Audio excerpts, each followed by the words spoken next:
Welcome to Amazing Business Radio with best-selling author and customer service and business expert, Shep Hyken. Shep will talk with some of the smartest thinkers in business to help make you more successful in your professional and personal life. This is Amazing Business Radio with Shep Hyken. Hello, everybody. It's Shep Hyken. We are back with another episode of Amazing Business Radio. I'm excited to be talking with Laura Burgess, who's a research analyst at Capterra with a particular knowledge of customer experience topics. We're going to be talking about customer service, customer experience. We're going to be talking about AI, how to use AI for the best optimal way to take care of your customers. Now, before we get into the interview, a quick announcement. If you've got a story that you want to share or a question that you want to ask, please reach out to me on any of the social channels. I am pretty much everywhere. Ask the question there. And if you do ask a question, use the hashtag Ask Shep. I'll either answer it in the social channel, in my newsletter, the Shepherd Letter, or on this show. So with that in mind, let's jump into our interview with Laura Burgess. Laura, welcome to the show. Hi, thanks for having me. And we could tell you are not from Dallas, Texas with that accent. You're from London, or not London, but the UK. Maybe you are from London. Close to London, yeah. I am from the UK. My accent very much gives it away. But fortunately for me, I'm living in Barcelona, Spain at the moment, which is one of the most beautiful places in the world. Exactly. So I can't complain. So this is where I am, where one of Capterra's offices is located, and where I carry out my global customer service research. And I love reading the stats, the facts, the findings. And every year I've been doing my research as well. And you are a research analyst. So you actually are much smarter about all of this than I am. I just have lots of questions that I want to know what people think. And I somehow managed to, I've hired a good person to help me find the best way to word those questions so they're not biased, to get good answers back. But let's start with this talking point. That business CSAT, customer satisfaction scores, have improved in the last 2 years. And I'm going to ask you two versions of this question. One is, why do you think they've improved? And the numbers tell us. But number two, that's contradictory to a lot of what people are saying out there and reading on, if you read on the internet, even the American Customer Satisfaction Index, the ACSI, that's put out by the University of Michigan, says that there's been a pretty big decline. Now, I say that in the last couple of months, I've seen reports coming in that, hey, things are starting to turn around. But you're saying in the last 2 years, they've been improving. So let's go with that. Yeah, of course. Okay, so part of my job at Capterra is a research analyst, as you said. So my findings are backed by survey research. So this year in May, we launched a customer service technology survey. And we have some pretty interesting takeaways. And, to start with, as you said, we've found that customer satisfaction scores, so CSAT ratings, have improved. And that's for 63% of US businesses within the last 2 years. So that puts the US slightly above the global average of 57%, sorry. Wow. So it's super interesting because obviously we're living in a time of rising customer expectations.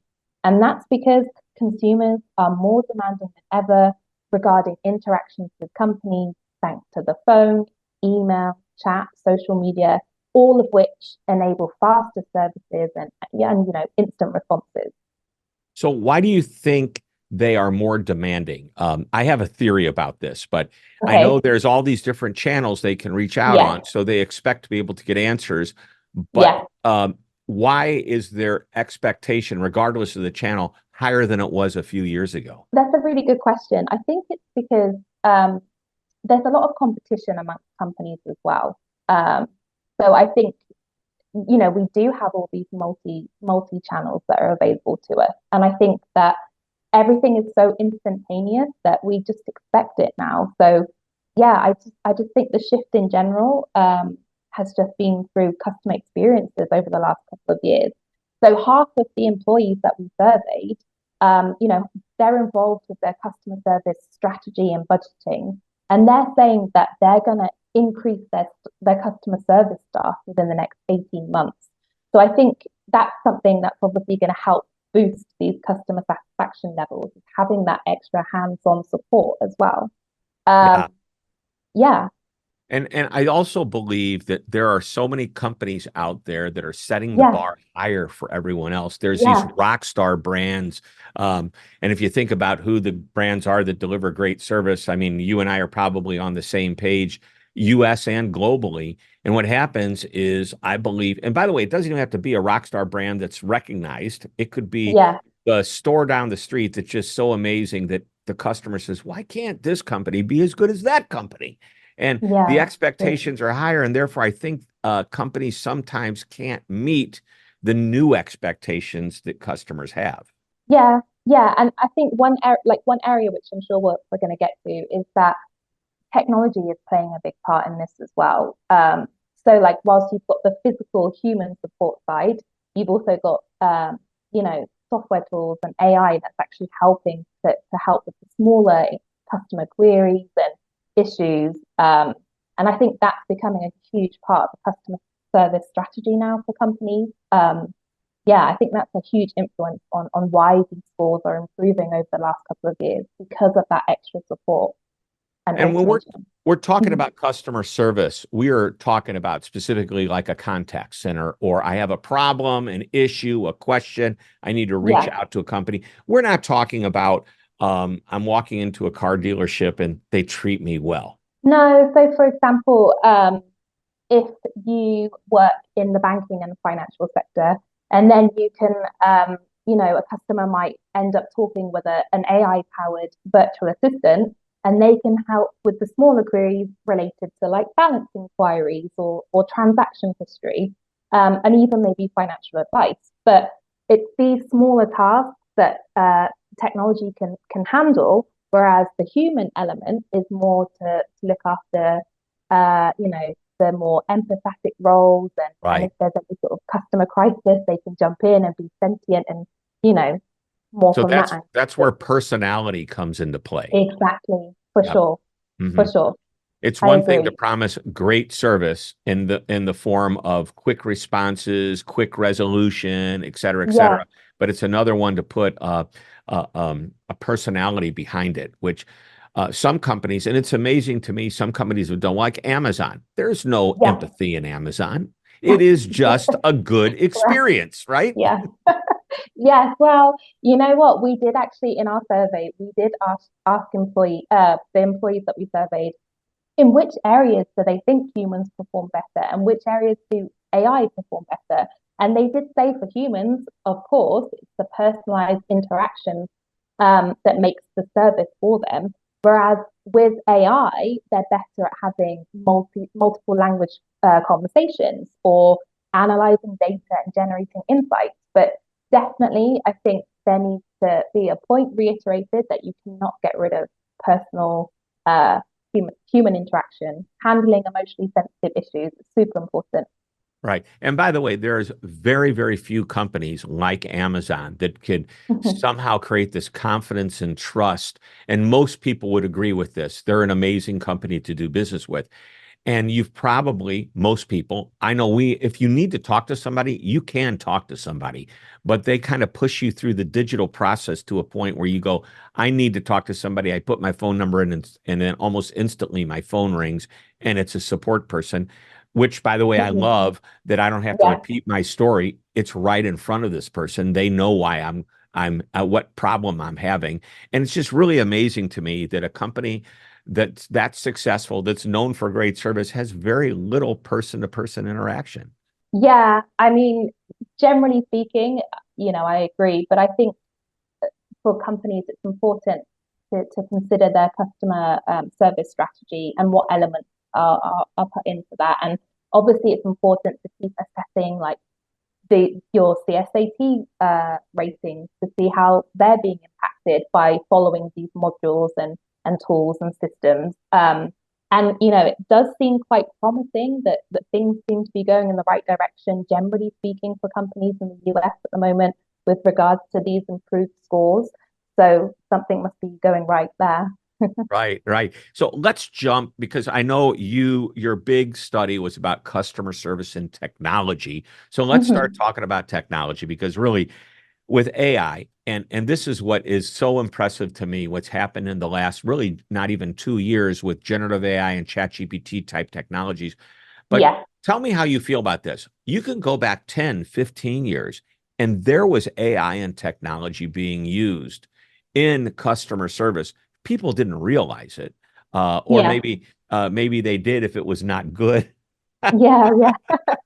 Yeah, of course. Yeah. Yeah, I mean, AI definitely isn't new. It's been around for a long time. But like you said, now I think it's become more of a buzz topic in the last couple of years, the last sort of 2, 3 years. There's a buzz around it. I think many companies are still learning how to adopt it or to best implement it into their strategy. So, regardless of whether a company is utilizing it, adopting it or not, I think it's super important to focus on providing that excellent customer experience. Um, so yeah, I think again, like measuring the scores as to where you are. Um, we also found in our survey actually that the average service wait time for a customer is typically between 1 to less than 5 minutes. But there's still a smaller group of nearly a third of customers that say it can take over 10 minutes to up to an hour before they speak with someone. So in this area, I think AI enhanced tools could be very supportive because they are delivering 24/7 support, decreasing hold times. So it's just one of the benefits really of adopting it, I think. Right. And to that point, I do annual research as well. Yeah. And we were very specific. We asked, how long are you willing to wait before you become very frustrated? Don't make me wait. So 75% of the customers, and we surveyed 1,000, well, actually about 2,000 customers this year, age, gender, ethnicity, geography, weighted to the US Census. And Yeah. 75% of customers would prefer to be called back rather than experience a long wait time. Okay. 43% would spend more money if they knew they weren't going to have to wait. And here's what we found. 39% of customers are willing to wait up to 5 minutes before getting frustrated. And almost half, 48%, are willing to wait up to 10 minutes. So yes, but here's the thing. If you're going to make Yeah. somebody wait more than 10 minutes, do you really want to upset just over half of your customers? Yeah, exactly. I mean, that's a very good point. Um, yeah, I think again, there needs to be this balance and sort of assessment as to where we can implement these tools. I do think that one thing that we did learn from our study was that, an important thing is to recognize how AI works and how human behaviors work, and then to find that balance. And companies that we surveyed, they are letting uh, customers know when they are being interacted with by an AI support agent. And I think that's super important. Like that transparency level is incredibly important because then it can increase customer acceptance and comfort. Because there are people out there, I'm sure, who might be quite skeptical about integrating with such like technologies. So Right. yeah. Right. Hey, let's take a quick break. When we come back, we're going to continue this conversation. I want to talk a little bit about that balance, knowing when it's right to use AI, when it's right to shift over to a human experience. I also want to share an example from one of my clients who has this incredible idea about the human experience being secondary to the AI experience, but how do you get your customers to want to try the digital experience without making a phone call first? We'll talk about all that and more. We are talking with Laura Burgess, research analyst at Capterra. This is Amazing Business Radio. Don't go away. One of my favorite sayings is that customer service isn't a department, it's a philosophy. And it's a philosophy that must be embraced by everyone in the organization all the time, and that's 24/7. So if customer service is important to you, and I know it is, then you will love our virtual training, the ultimate on-demand customer service and experience training program that you can access anytime, anywhere. Now, the course content applies to everyone, regardless of position and responsibility, from senior executives to the most recently hired and everyone in between. You'll discover tips, ideas, and strategies that won't cost your company a fortune, but will produce what I call moments of magic, those positive experiences, and it will happen at every level of your organization. So go to Customer Service VT. That's V as in virtual, T as in training. That's customerservicevt.com. It's time to get customer focused. You're listening to Amazing Business Radio with best-selling author and customer service and business expert, Shep Hyken. We are back on Amazing Business Radio. We're talking with Laura Burgess, research analyst at Capterra, and we are learning all about what companies are doing to enhance the experience with using AI or a digital experience. Before the break, you mentioned companies need to find a balance between the digital experience and the human-to-human experience. Also, I have a stat here. Your company came up with that 53%, just over half of U.S. businesses now use AI-enhanced customer service software. Now, using it and pushing it down the customers, for lack of a better term, pushing it down their throat. By the way, some companies here in the U.S. have done that, where they say, we no longer offer human support. You have to use the digital experience, which, by the way, is very progressive. It's very advanced, and it's wonderful as long as it works, because once it doesn't work, then what happens? But anyway, I digress. You mentioned the balance. So here's my question. What should companies consider to effectively implement a good AI-infused service experience? Okay, so I think, we want to have that smooth transition, maximize benefits. There are a few core factors to consider. So I think, firstly, as we mentioned previously, identify the areas in which both AI and human support agents perform best and leverage this. And then also there's the matter of employee training. And that's to ensure they know how to use AI tools, handle sensitive data, and obviously understand any AI-generated insights. But this is also beneficial for employees, as they can be trained to work alongside AI and also work on their own technical skills development. So then you're keeping employees happy as well as customers as well. So I think thirdly, and most importantly, there needs to be that transparency with customers about when they interact with AI support. So what we actually found is that companies mostly give customers the choice between AI or human-assisted interaction. They can also notify customers of the policies, or maybe even provide like a label during these interactions. So I think transparency as well. I think those are the three core areas that should be addressed.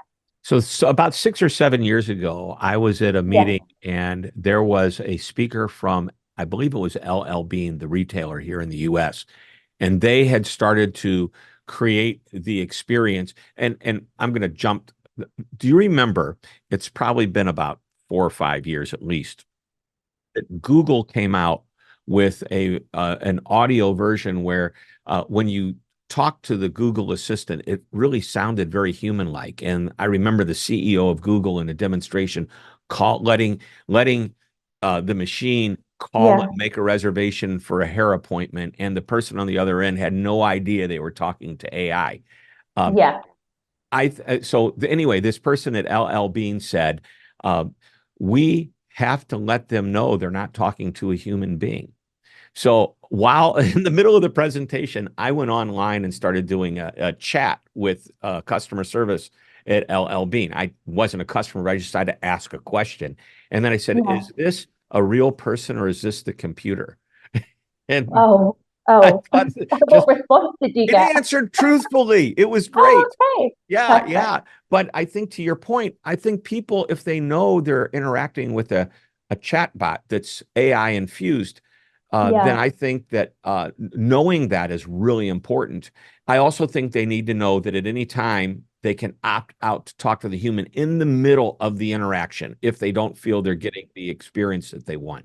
Yeah, and also that comes back to the personalized interactions. Like when sometimes a customer experience might not have gone very well. And of course, you need to have that human agent on standby that can handle a more emotionally sensitive issue.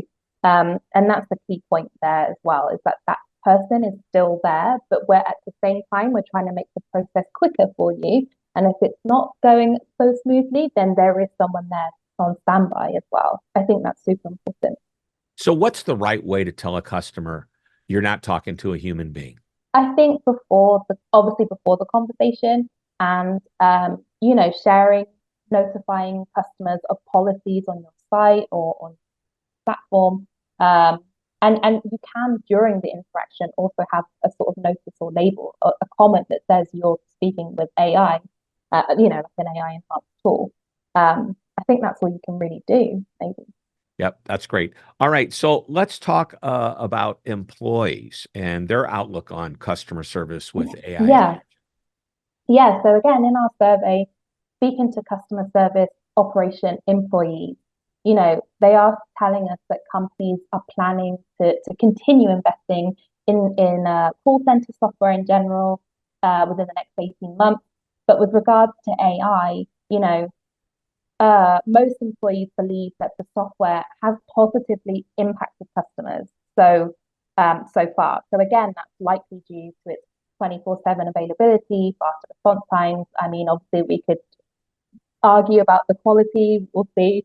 And then you've got the multilingual support. So yeah, I do think the future of AI adoption within customer service tech is very much promising.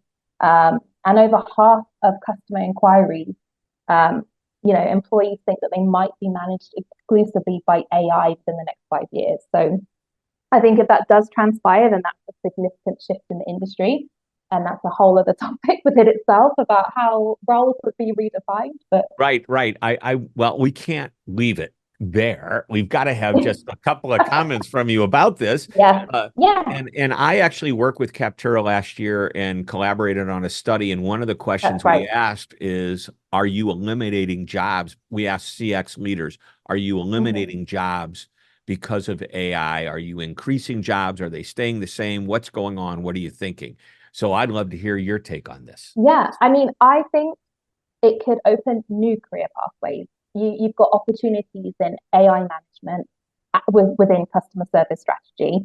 If you've got AI handling the repetitive tasks, then you've got the human staff that can focus on more engaging work. So strategy development, leadership roles, and enhancing the customer relationships. You need a human for that. So I think it's important to remember it's not the be end of all for humans. I think it's, an evolution of the roles for Right. everyone.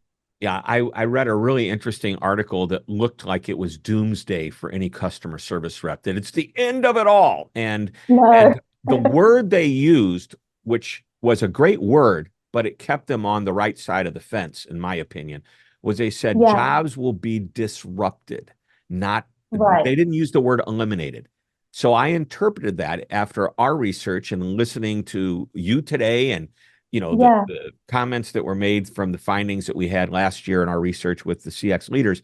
What I found was that people are getting moved. For example, there's now a whole category of quality control of the AI exactly. experience. And so some of these customer service reps are being moved into that area. It still ties into customer support, but it's just used a different way. And to your point, for the higher level issues, and especially when the Yeah, personality needs to play a role with empathy, sympathy, understanding, we have to exactly. take it to the next level. And I'll use the example that I always use when it comes to this. Remember, Barclays Bank in England came out with Yeah. the ATM in the 1960s, and they said, no more tellers. It's the end of tellers. Actually, they didn't say Oh, it, but the industry did.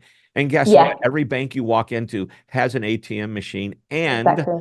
they have Yeah, tellers working at the banks. exactly. Exactly. Don't listen to the doomsday statements and just think of the evolution. I know it's a cliche word, but it's definitely. An evolution, but together. I think Yeah. it's important to remember that. Well, I love our conversation today, and unfortunately, it does have to come to an end. My favorite Oh, question to ask at the very end of an interview like this is, what one final piece of information can you share with us? The one thing question. Is there some finding that really kind of ties a bow around all of this? Yeah, I think it's important to remember the benefits, the potential benefits as well.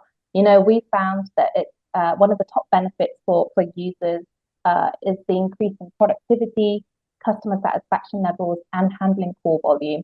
And these are three crucial areas of operations within customer services. So I think if people are hesitating or not so sure about their strategy at the moment, I think these are key points to consider when creating that customer service strategy going forward. Well, great insights, great suggestions, great ideas. Thank you very much for being on the show. Yeah, thanks for having me. It's been great.